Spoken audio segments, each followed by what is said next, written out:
ಉಲೂಹಿಯತ್ ಇದರ ಮಾಂಸದ ವಿತರಣೆಯ ಕ್ರಮ ಹೇಗೆ? ಈ ಮಾಂಸವನ್ನು ಯಾರ್ಯಾರಿಗೆ ಕೊಡಬೇಕು ಮತ್ತು ಇದನ್ನು ಸ್ವಂತಕ್ಕೆ ಬಳಸಬಹುದಾ? ಉಲೂಹಿಯತ್ನ ಮಾಂಸವನ್ನು ಸ್ವಂತಕ್ಕಾಗಿ ಬಳಸಬಹುದಾ? ಮನೆಯಲ್ಲಿ ಈ ಮಾಂಸದ ಪದಾರ್ಥ ಮಾಡಿ ಸದಕ ಮಾಡಬಹುದೇ? ಉಲುಹಿಯಾದ ಮಾಂಸದ ವಿತರಣೆಯ ಕ್ರಮ. ಉಲುಹಿಯಾದ ಮಾಂಸ ಸುನ್ನತ್ತಾದ ಉಲುಹಿಯಾದ ಮಾಂಸದಿಂದ ಅವನು ಒಂದು ಹಿಡಿಯಷ್ಟು ಅವನು ಸ್ವಂತಕ್ಕೆ ತೆಗೆದು ಬಾಕಿ ಎಲ್ಲವನ್ನು ಸದಕ ನೀಡುವುದು ಸುನ್ನತ್ ಅವನಿಗೆ. ಇನ್ನು ಒಂದು ಹಿಡಿಗಿಂತ ಸ್ವಲ್ಪ ಹೆಚ್ಚು ಅವನಿಗೆ ತೆಗೆಯಬೇಕು ಅಂತ ಇದ್ರೆ ಅದು 1/3 ಪಾಲಿಗಿಂತ ಹೆಚ್ಚಾಗದಿರುವುದು ಸುನ್ನತ್. ಇನ್ನು ಕಡ್ಡಾಯ ಅಂತ ಹೇಳಿದ್ರೆ ಅದರಿಂದ ಒಂದು ಸ್ವಲ್ಪ ಭಾಗ ಕೊಡುವುದು ಕಡ್ಡಾಯ, ಬಾಕಿ ಎಲ್ಲ ಅವನು ತೆಗೆದಿಟ್ಟರು ಕೂಡ ತೊಂದರೆ ಇಲ್ಲ, ಉಲುಹಿಯತ್ ಆಗ್ತದೆ. ಅದರ ಪುಣ್ಯ ಕಡಿಮೆ ಆಗ್ತದೆ. ಎಷ್ಟು ಸದಕ ಜಾಸ್ತಿ ಆಗ್ತದೆ ಅಷ್ಟು ಅದಕ್ಕೆ ಪುಣ್ಯ ಹೆಚ್ಚು ಸಿಗ್ತದೆ. ಏನಿದ್ರೂ ಕೂಡ ಸ್ವಲ್ಪವಾದರೂ ಅದನ್ನು ಬಡವರಿಗೆ ಹದಿಯ ಕೊಡುವುದು ಕಡ್ಡಾಯ, ಬಡವರಿಗೆ ಸದಕ ಕೊಡುವುದು ಕಡ್ಡಾಯ ಆಗ್ತದೆ. ಸುನ್ನತಾದ ಕ್ರಮ ಇಷ್ಟು. ಸ್ವಲ್ಪ ಅತ್ಯಂತ ಶ್ರೇಷ್ಠ ಕ್ರಮ ಅಂತ ಹೇಳಿದರೆ ಒಂದು ಹಿಡಿಯಷ್ಟು ತಾನು ತೆಗೆಯುವುದು. ಅದು ಅವನಿಗೆ ಬರಕತ್ತಿಗೆ ಬೇಕಾಗಿ ಅದು ಅವನಿಗೆ ಸುನ್ನತ್ತಿದೆ, ಅದನ್ನು ತೆಗೆದು ಬಾಕಿ ಎಲ್ಲ ಅವನು ಸದಕ ಕೊಡುವುದು ಸುನ್ನತ್ತು.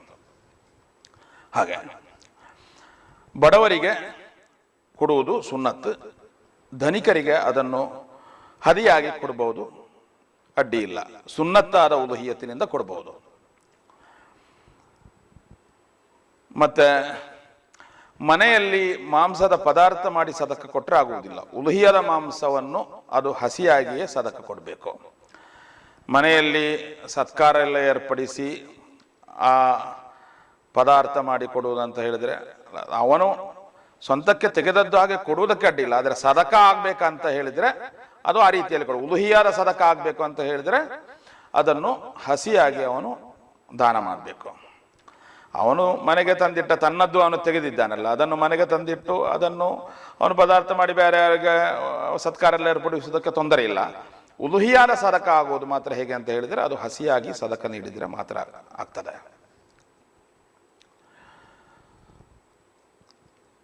ಉಲುಹಿಯಾದ ಮಾಂಸ ವಿತರಣೆಯ ವೇಳೆ ತುಂಬ ವಿಷಯಗಳು ಗಮನಿಸಲಿಕ್ಕೆ ಇದೆ. ಪಾಲು ಸೇರಿ, ಈಗ ತುಂಬ ಮಂದಿ ಪಾಲು ಸೇರಿ ಮಾಡುವಂತಹ ಉಲುಹಿಯ, 7 ಮಂದಿ ಸೇರಿದ್ದಾರೆ, ಅದನ್ನು ವಿತರಣೆ ಅದರಲ್ಲಿ ಅವರವರಿಗೆ ಈಗ ಬೇಕಿದ್ರೆ ಅದನ್ನು 7 ಮಂದಿಗೆ 7 ಪಾಲು ಮಾಡಿ ಆ ಪಾಲಿನಿಂದ ಪ್ರತಿಯೊಬ್ಬನು ಅವನ ಕಡ್ಡಾಯವಾಗಿ ಕೊಡಬೇಕಾದ ಒಂದು ಇಷ್ಟು ಅಂತ ಇರ್ತದಲ್ಲ, ಅದು ಪ್ರತಿಯೊಬ್ಬರು ಬೇರೆ ಬೇರೆಯಾಗಿ ಕೊಡ್ಬೋದು. ಹಾಗೆ ಅವರವರ ಪಾಲಿದ್ದು ಕೊಟ್ಟು ಅವರವರು ಬೇರೆ ಬೇರೆ ಏನು ಮಾಡ್ಬೋದು, ಸದಕ ಅವರಿಗೆ ಬೇಕಾದವರಿಗೆ ಬಡವರಿಗೆ ಸದಕ ಕೊಡ್ಬೋದು. ಸುನ್ನತ್ತದ್ದು ಅಂತ ಹೇಳಿದರೆ ಅದನ್ನು ಇತರರಿಗೆ ಹದಿಯಾಗಿ ಕೂಡ ಕೊಡಬಹುದು. ಅಥವಾ ಅವರೆಲ್ಲರೂ ಒಟ್ಟು ಸೇರಿಸಿ ಕೂಡ ಏನು ಮಾಡ್ಬೋದು, ಅದನ್ನು ವಿತರಣೆ ಮಾಡ್ಬೋದು. ಎಲ್ಲರೂ ಒಟ್ಟಿಗೆ ಸೇರಿಸಿ ಅದರಿಂದ ಕಡ್ಡಾಯವಾದುದನ್ನು ಸದಕ ಕೊಟ್ಟು ಎಲ್ಲ ಒಟ್ಟು ಸೇರಿಸಿ ಸುನ್ನತ್ತಾದ ಇದರಲ್ಲಿ ಕೊಡಬಹುದು. ಆ ರೀತಿಯಲ್ಲೇ